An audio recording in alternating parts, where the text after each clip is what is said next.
Buenas tardes, mis amados.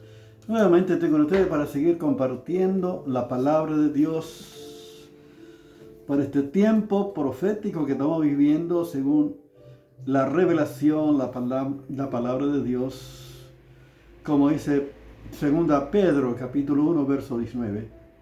Tenemos la palabra profética más segura, en la cual haced bien en estar atentos, como antorcha que alumbra en lugar oscuro hasta que el día esclarezca y el lucero de la mañana salga en vuestros corazones.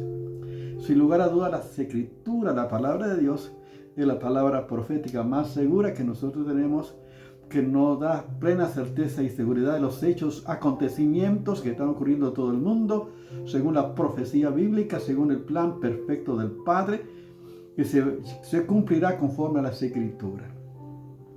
Esto nos está indicando que cada vez estamos más cerca del evento más extraordinario que va a ocurrir, que es el arrebatamiento de la iglesia, en un abrir y cerrar de ojos a la final trompeta, porque se tocará trompeta y los muertos serán resucitados incorruptibles y nosotros seremos transformados, porque es necesario que esto corruptible se vista de incorrupción y esto mortal se vista de inmortalidad. Como dice 1 Corintios capítulo 15, versos 51 y 52. Esto está en las escrituras, no es que estaba hablando por mis pensamientos, mis sueños, mis ideas, sino lo que está en la palabra de Dios, la palabra profética más segura, que está hablando de los hechos que acontecerán y cómo sucederán estos hechos. Y todo lo que está ocurriendo en el mundo son indicativos de que estamos más cerca de este evento, más cerca que nunca. Por eso que estamos compartiendo en este tiempo la palabra de Dios, para que todos puedan acercarse a Dios. Dios quiere que todos sean salvos. Dice, Dios ama a todo el mundo. Y Dios envió a su Hijo para que todo el mundo tenga la oportunidad, la posibilidad de ser salvo, y solo por Jesucristo nuestro Señor. Y por eso estamos compartiendo también en este tiempo la palabra de Dios, para que todo venga al conocimiento del Salvador, para que sean salvos. Estamos por eso estudiando el Padre Nuestro. Estamos viendo que hay 7 peticiones, que yo encuentro 7 peticiones en el Padre Nuestro. Yo antes, por ejemplo, leía y repetía, que a veces cuando había necesidad, circunstancias difíciles, repetía el Padre Nuestro de memoria, pero sin ser consciente del contenido de las escrituras, de las palabras que están justamente en el Padre Nuestro. Y estamos compartiendo, por ejemplo, 3 peticiones que tienen que ver con nuestra relación con Dios, que dice: santificado sea tu nombre. Dios es santo, ya santificamos nosotros el nombre de Dios por nuestro diario vivir. Todos aquellos que son hijos de Dios se tienen que parecer a Dios. Por supuesto, no está en nuestros recursos, sino por la obra y la relación y nuestra intimidad con Dios. Vamos en este proceso de crecimiento espiritual, en el proceso de santificación. O sea, santificado sea tu nombre. Yo santifico el nombre de Dios porque menciono el nombre de Dios, porque vivo conforme a la palabra de Dios, y es lo que cada cristiano debe hacer. Y solo por eso son aquellos que han nacido de nuevo, que pueden vivir en esta dimensión espiritual. La segunda petición que tiene que ver con Dios tiene que ver: venga tu reino. Vemos que el reino está en el pasado, presente y futuro. El reino de Dios es eterno, el reino de Dios es eterno, pero en la persona de Jesús el reino ha venido. El reino de Dios se ha acercado. Por eso dice: creed, arrepentíos y creed en el Evangelio del reino de Dios. Y todo aquello que de esta manera reciben y creen en Jesucristo forman parte, por supuesto, del reino de Dios. Pero tiene que haber en el reino de Dios también con lo eterno, que vamos a vivir con el Mesías, con el Rey, 1000 años, conforme a las profecías bíblicas. Y dice: hágase tu voluntad como en el cielo. También el modelo que debemos hacer la voluntad como en el cielo. Jesucristo nos enseñó cómo hacer la voluntad del Padre, Él vino a hacer la voluntad del Padre. Y todo cristiano desea y anhela hacer la voluntad de Dios. Estas son las 3 peticiones que estuvimos compartiendo, que tienen que ver con nuestra relación con Dios. Y ahora hay 4 peticiones que tienen que ver con nuestras necesidades y nuestras relaciones también. Que dice, por ejemplo, el pan nuestro de cada día, dánoslo hoy. Fíjense que tiene que ver con todas nuestras necesidades. El pan nuestro es el alimento esencial, pero no solamente, como dice, no solamente del pan vivirá el hombre, sino de toda palabra que sale de la boca de Dios. Podemos decir que suple todas nuestras necesidades. En Dios, Él suple todas las necesidades de los hijos de Dios, de todos aquellos que confían en Él. Dios se encarga de todas nuestras necesidades. Podemos ver que ahora, cuando Dios libertó a su pueblo de Egipto, si ustedes pueden leer Éxodo capítulo 16, van a ver cómo Dios alimentó a su pueblo con pan del cielo, el maná. Y a través de ello también probó a su pueblo. Dios siempre prueba a sus hijos también, su fidelidad y su obediencia. Y vemos, si ustedes ven toda la historia del pueblo de Israel, pueden ver cómo Dios alimentó a su pueblo con pan y carne inclusive en todo el desierto. Pero vemos también que el verdadero pan que descendió del cielo es Jesucristo. En el Evangelio según San Juan capítulo 6, ustedes leen todo, van a ver que Jesús se da a conocer como el pan de vida, el pan que descendió del cielo, el pan que selló para que todo el mundo sea salvo. El pan verdadero que da vida de Jesucristo. Dice, el que comiera de ese pan morirá, pero el que comiera del pan que es Jesucristo tiene vida eterna. Tiene vida eterna. Pero pues, fíjense en lo que dice el Padre Nuestro, nuestra petición del pan. Está diciendo, pan nuestro de cada día dánoslo hoy. O sea que cada día yo necesito el alimento material como el alimento espiritual. Todos los días. Si ustedes ven en Éxodo capítulo 16, Dios ordenó a través de Moisés que el pueblo tenía que recoger el pan de lunes a viernes. Y el último día tenía que levantar 2 porciones por el día séptimo que ellos no iban a juntar. O sea, pero todos los días tenían que ir por su provisión, todos los días. O sea, el pan nuestro de cada día, dánoslo. O sea que Dios les proveía todo. Pero hay algunos que dice el que tiene siempre, el que guarda siempre tiene. Pero la palabra de Dios es que no tenían que dejar para el otro día, sino que tenían que ser para cada día, tenían que guardar lo que iban a comer. Lo que dejaban para el otro día se echaba a perder, daban mal olor. Y de esta manera, fíjense cómo Dios probó a su pueblo. Pero cuando guardaban las dobles porciones para el día séptimo, no se echaba a perder el pan. Inclusive algunos en el día séptimo salían a recoger el pan, pero no había.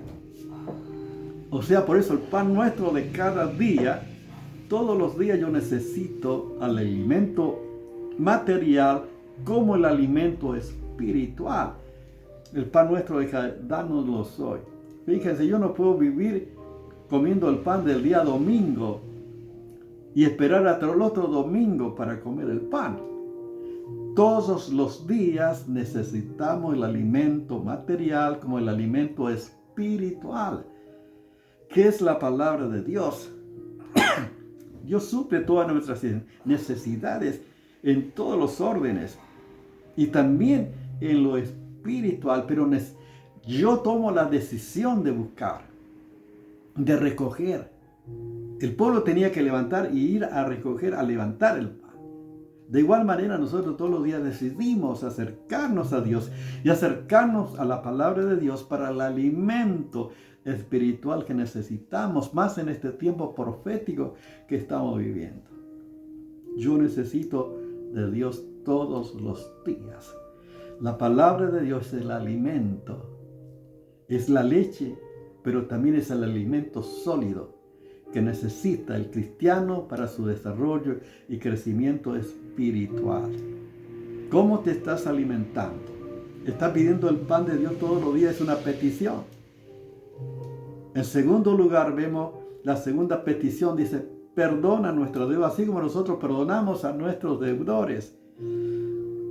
Fíjense, nosotros mismos somos el modelo para recibir el perdón de Dios, como nosotros perdonamos.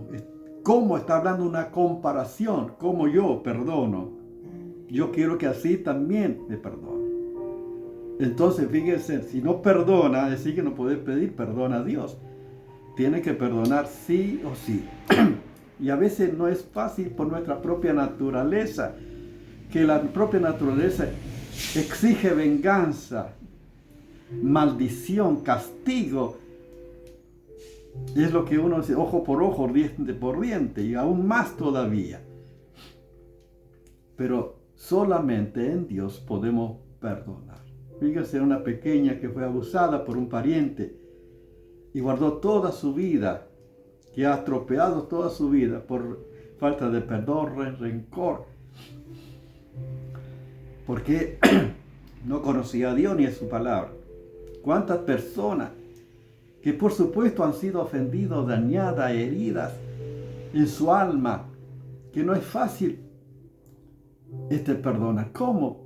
Por su naturaleza imposible, solo el poder de Dios en nosotros lo puede hacer. Por ejemplo, una esposa que engañó a su esposo, que le fue infiel. ¿Qué sabe? ¿Cómo puede hacer? ¿Cómo poder restaurar una relación donde comienza a haber inseguridad, que rompió el pacto, el compromiso? O el esposo que le fue infiel a la esposa. ¿Cómo puede restaurar? ¿Podrá perdonar? Humanamente. Inclusive el Señor Jesús dijo, a no ser por fornicación, que da la opción del divorcio. O sea que es tal el pecado, tal es, inclusive la Biblia dice que el que peca, el que fornica contra su propio cuerpo peca. Por eso, perdonar, pero tenemos que perdonar. Porque solamente en Dios tenemos los recursos para hacerlo, para perdonar nuestro pecado y limpiarnos de toda maldad, y también perdonar a aquellos que nos han ofendido, que nos han dañado, que nos han herido. ¿Cuántos cristianos, cuántos creyentes están apartados, que se han alejado de la iglesia, que no están sirviendo, teniendo dones, capacidades dadas por Dios, porque han tenido algún encuentro, alguna contienda, algún conflicto en la iglesia, que no han solucionado esa situación? ¿Cuántos están? Y es necesario que en este tiempo se pueda reconciliar, volver a Dios. Tienen que volver a Dios, pedir perdón. Fíjense, dicen, no nos metan en tentación. O sea que no nos deje caer en tentación. O sea que Dios no tienta y no puede ser tentado por el mal, ni Él tienta a nadie. Sino que hay dos razones, dos de dónde vienen las tentaciones. Uno es el diablo, Satanás, y el otro es nuestra propia naturaleza. Si uno ve a través de las Escrituras, el Señor Jesús fue llevado por el Espíritu Santo, dice, al desierto para ser tentado por él. ¿Cuándo apareció el diablo, el enemigo? Cuando tuvo hambre, para darle la salida. Si eres hijo de Dios, convierte esta piedra en pan. Jesús le dijo, no solo de pan vivirá el hombre, sino de toda palabra que sale de la boca de Dios. O sea, cuando hay necesidad, circunstancias difíciles en la vida, aparece el enemigo dándote una salida, un atajo, pero sabemos que no tiene nada que ver con la voluntad de Dios. Y el que sabe las Escrituras debe rechazarlo rotundamente.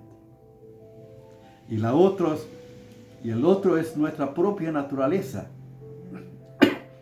No hay ninguna tentación que no sea humana, pero poderoso de Dios, profiere Dios para, dice, guardarlos. Y juntamente con la tentación darle la salida para que pueda resistir. O sea, fiel es Dios y no dejará ser tentado más allá de lo que podáis resistir, sino que juntamente con la tentación os dará la salida para que podáis soportar. Eso dice 1 Corintios capítulo 10, verso 13. Yo tengo que pedir que Dios me guarde para que no caiga en tentación, que Dios me guarde. Uno conoce cuáles son sus debilidades, sus necesidades, entonces, ¿qué debo hacer? Yo debo pedir a Dios, justamente que eso es una petición, pedir, guárdame, Señor, esta situación no lo puedo soportar, es mi debilidad, reconozco que soy débil en esto. Guárdame, Señor, dame la fortaleza para resistir. Dice, orad para que no caigáis en tentación. Si presentamos nuestra debilidad al Señor y estamos en buena relación con Dios, vamos a ser tentados como todo. Y aún Jesús fue tentado, pero sin pecado. De igual manera, también nosotros tenemos los recursos de parte de Dios para soportar y tener victoria en las tentaciones. Todos somos tentados por nuestra propia naturaleza, pero gracias que tenemos el poder de Dios. Y la cuarta petición que pide, líbranos del mal. Necesitamos que Dios nos libre del mal. Por eso necesitamos la oración, pedir, Padre, líbranos del mal. Jesús dijo Jesús, la oración sacerdotal del Evangelio según San Juan capítulo 17, Jesús dijo, Padre, no te pido que lo quite del mundo, sino que lo guarde del mal. No son del mundo como tampoco yo soy del mundo. O sea, Jesús oró por su discípulo, no que lo quite del mundo, sino que lo guarde del mal, del maligno. Jesús oró aún por su discípulo en su ministerio terrenal, y Jesús está intercediendo también por nosotros delante del Padre. Fíjense qué maravilla para guardarnos del mal. Pero tenemos que orar todos los días, Señor, guárdanos del mal. Cuando salimos, nosotros pedimos la protección de Dios, el cuidado de Dios, que Dios nos guarde del mal. Somos necesitados de Dios. No sé si tú, pero yo, cuando vamos a viajar, o sea, salimos, pedimos que Dios nos guarde, que Dios nos bendiga, que Dios envíe, inclusive, no oramos a los ángeles, Dios pedimos que Dios envía a sus ángeles, que nos guarden en todo nuestro camino. Contamos con todo el recurso de Dios para su cuidado en nuestra vida cotidiana. Fíjense cuánta riqueza hay en el Padre Nuestro. ¿Sí? Podemos decir entonces, casi finalizando, estas 7 peticiones, 3 que tienen que ver con nuestra relación con Dios y 4 que tienen que ver con nuestras necesidades. La primera 3 tiene que ver, hágase tu voluntad, venga tu reino, santificado sea tu nombre. Tiene que ver con nuestra relación con Dios. Y las 4 peticiones tienen que ver con nuestras necesidades y nuestras relaciones también, porque está hablando de nuestras necesidades esenciales para vivir la vida más física como espiritual. Necesitamos el cuidado de Dios. Y también el perdonarnos los unos a los otros. Perdonar es desatar, es desligar y es tener paz en el corazón. Que todo es posible solamente por el Señor. Debemos por eso perdonar. Amén. Porque el Señor dijo, mía es la venganza, yo pagaré, dice el Señor. Así que Él es el juez y el que defiende mi causa. Amén. Así que fíjense qué hermoso. Pedimos el pan de nuestro de cada día, perdonamos, tiene que ver con nuestra relación, pero también pedimos que Dios nos guarde, que no caigamos en tentación, que Dios nos guarde del mal, tiene que ver en el Padre Nuestro. Y la razón tiene que ver, ¿por qué? Porque tuyo es el reino, el poder y la gloria por todos los siglos. Amén. Fíjense, todas estas peticiones concluye declarando que de Él es el reino. Él es el Rey eterno, es el reino de Él. Él es el todopoderoso. Todo poder. Todo lo que Dios quiere lo hace en los cielos, en la tierra, en los mares y en todos los abismos. Y la gloria, y la Shekinah, la presencia de Dios, que Él está en todos lugares. Dice: los ojos de Jehová están sobre los que le temen y atentos oídos al clamor de ellos. Esta es la enseñanza preciosa que yo encuentro en el Padre Nuestro. Cuánta riqueza hay, cuánta enseñanza hay de parte del Señor que ha dejado para que nosotros sepamos y reconozcamos que le necesitamos todos los días como hijos del Rey, porque somos ciudadanos del cielo, porque pertenecemos al reino de los cielos, porque nuestro Rey está en los cielos, porque Cristo viene pronto, pronto viene Cristo a levantar a su amado. Así que tenéis que estar listos, preparados. Yo he preguntado a una chica, si Cristo viene, le decía ella, pero dice: yo todavía no estoy preparado. No estoy preparado. Tiene que estar preparado. ¿Cuál es el problema? Pero tiene que estar preparado. Hay algunos que dicen que no está preparado. Entonces, en peligro, entonces. Tiene que estar preparado. Tienes que volver a Dios, arreglar tu situación y ponerte a cuenta, porque será terrorífico para aquellos que se queden. Dios no quiere que ninguno perezca. Dios quiere que todos sean salvos, que se arrepientan y vengan al conocimiento de la verdad. Por eso, si tú no tienes a Jesús, quiero guiarte en una oración para que puedas recibir al Señor en tu corazón y pueda tener vida eterna y escapar de las terribles tribulaciones y situaciones que acontecerán en este mundo. Ora conmigo si no tienes a Cristo para que puedas recibir a Jesús en tu vida. Ora de esta manera: Señor Jesús, gracias por tu palabra, por el Padre Nuestro. Gracias, Señor, por tu palabra. Yo quiero que vengas a mi vida, que sea mi Señor y Salvador. Perdona mis pecados, Señor, perdóname. Señor, gracias para ser un hijo tuyo y pertenecer al reino tuyo, al reino eterno. Gracias porque tuyo es el poder y la gloria por todos los siglos. Ven a mi vida, Señor, consuela mi corazón, restáurame, perdóname. Ven a mi vida, te necesito, Señor Jesús. Y te doy gracias por esta salvación tan grande en Cristo Jesús. Amén. Dios te bendiga.